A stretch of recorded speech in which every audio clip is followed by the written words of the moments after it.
The Indianapolis Colts, one of the hottest teams to start this season, travel to Los Angeles and face the Chargers, where they win 38-24 pretty easily. The Chargers were trying to play catch-up all game. No rushing attack. They put it all on Justin Herbert, and he did not deliver in the way you'd want him to. Threw for 420 yards, but a couple bad picks. Rough decision-making. Threw the ball over 50 times. But the Colts keep chugging. Great run game. Danny Dimes doing what he does. And they're now what? 6-1? 6-1, yeah. 6-1. So shout out the Colts. Y'all's thoughts on this game? Confirms the theory we had that Kamani Vidal's game, breakout game, was Insanity. only due to the opponent, and that was the Miami Dolphins. This week he has 9 carries for 20 yards. That's 2.2 yards a carry. His longest carry of the day was 5 yards. So not quite the same Saquon, Derrick Henry performance. Justin Herbert, a lot of really, really bad decisions. And the homer in me is always going to say it's because of offensive line issues, batted balls, hands in his face, pressure. But that's not really the reality. He just made some poor decisions, and maybe if you put him in a perfect situation where he doesn't feel like he's down and has to score because the defense is like Swiss cheese Sunday, he makes better decisions because he's not forcing the ball because it's not necessary. But it's not really, that doesn't really excuse bad decision making because it just made the situation worse. Sure. I mean, I think it's a byproduct of asking him to throw the ball 56 times or whatever it was, 55. He's not a quarterback you want doing that. There's very few quarterbacks in the league that you feel comfortable with throwing the ball 55, 56 times. Yeah. So I think that's kind of really what it is for me is like, I asked Justin Herbert to throw the ball 50-plus times. I'm probably not going to get the results I want. Just like if I ask, I don't know, Jordan Love to throw the ball 55-plus times, I'm not going to get the results I want. Yeah. The most troubling part on the interceptions is they're in the worst possible spot. Yeah. He had the one against the Commanders a couple weeks ago where they're on the 4-yard line, the opposing 4-yard line. They're 4 yards from scoring a touchdown. And then the two this weekend are from the Indianapolis 28 in field goal range, have a chance to score points. You're down 20-3. Even if you kick a field goal on third down and you don't convert and kick a field goal, it's a 2-possession game. It's 20-4 or 20-6. It's a 14-point game. And then the other pick is from the 8-yard line on third down. Again, in field goal range, you have a chance to cut it to 20-6 again. Yeah. You throw the pick, and he kicks a field goal right before the half. That's the most troubling part. And that's why I text Herbert, because it's bad decision-making in that part of the field. If it happens on a few of the picks he has done this year have been arm punts, to his credit. I don't care about those. I care about these when you're taking away points and you're taking away opportunities. It's the same thing we talked about, and it's the same thing that Jeff Levy again harped on in his game week interview for this week. Great interview, by the way. Fantastic taking away points when you have them in front of you. Xavier Gayton fumbling in the red zone. Like, stuff like that happening ends up costing you the game, not the final play of the game. Not just the offensive line is bad. It's you took points off the board, especially against a team that can score points and will score points whenever they want. Yeah, and let me cook here and defend him again and say that even those turnovers in part come back to offensive line, because on the 4-yard line, you shouldn't be passing. You should be running. Sure. It's just that the run game is not really functional right now due to like 6 or maybe more than 6 offensive line injuries. There's a lot of offensive line injuries. You have running back injuries. Running back 1 and 2 are both down. So Justin Herbert has been put in really bad situations, and it's kind of to be expected that if you, like you said, any quarterback that throws the ball 55 times, I mean, the only ones that I can think of that have had that kind of day is like Aaron Rodgers could go out and throw it 55 times and have a good day. 55 burgers, 55 fries. Yeah. Sorry. No, Just a bit that I got reminded of. Anyway, so yes, he's been making poor decisions, but he's been put in really, really bad situations, unfortunately. Like no one is at fault for that. It's just the reality that when you have that many players that are part of the run game, offensive linemen, running backs get hurt, you're going to have to pass a lot. And when the ball's in the air, it's going to get picked off sometimes. I mean, they've not been into the red zone all season, and so Yeah. he's having to force stuff. But he still is the person forcing it Yeah. right to the Colts defender that's on Quentin Johnson. So Yeah. not a great showing. I wanted to shout out, are you moving on to the Colts?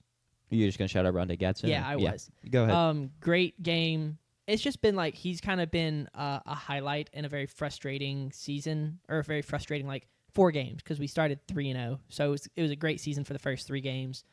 Yesterday he had 7 receptions, 164 yards, and a touchdown. And I think that what makes it better but also worse is the tight end play behind him is so frustrating from I don't even remember. Will Dissly, Will man. Dissly, and the other one, the former Tyler Conklin? Yes, Conklin, the former Jet. Dissly had a drop yesterday. Conklin had a drop 2 weeks ago. Both of them hit him in the hands. Conklin's was the one where he wiped his hands on the towel while the ball was in the air. Dissly, he just puts his hands up and he just drops it. And so having Gadsden playing well is great. I really would love to see the other two just on the field, never, unless it's like a 2 tight end set. But Gadsden is playing his way into tight end 1, undisputed starter, and needs to have more playing time just because he's the better out of the 3.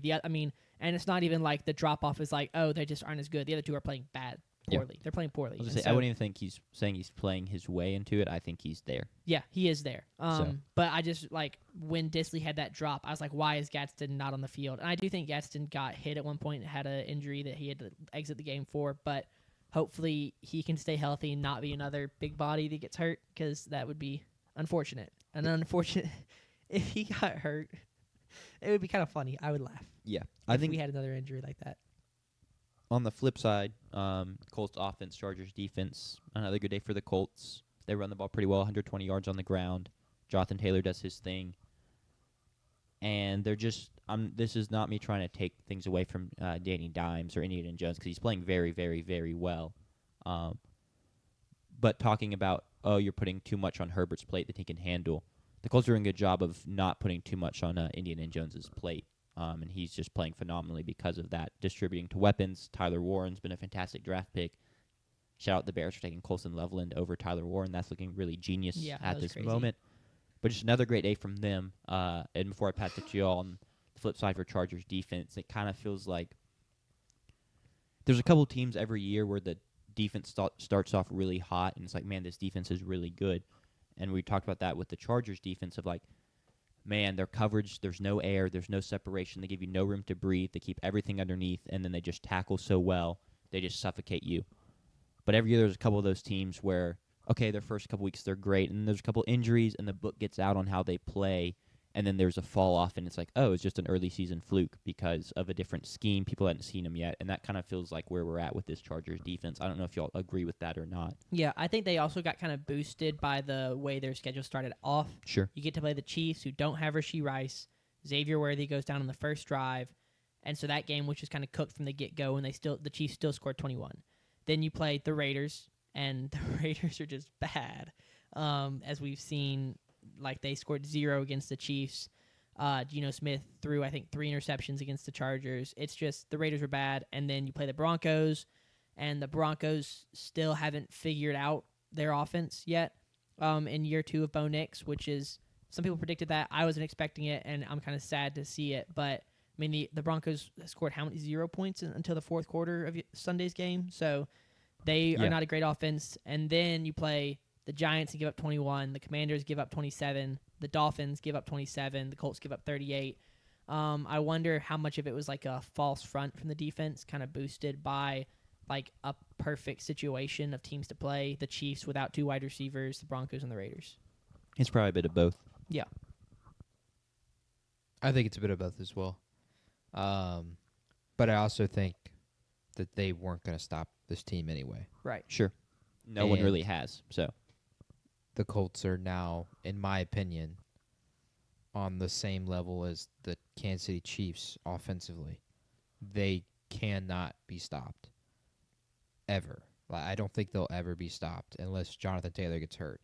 Because if they're able to be as productive as they are in the running game at first, it just opens up everything for them, and you're able to get Alec Pierce involved down the field. You're able to, get Michael Pittman and Josh Downs involved, and then J.J. Watt mentioned it. Like it feels like every time Tyler Warren catches the ball, he has 5 yards of space around him, and that guy is already electric enough in the open field. And Yeah. you get him in the open field, he makes guys miss.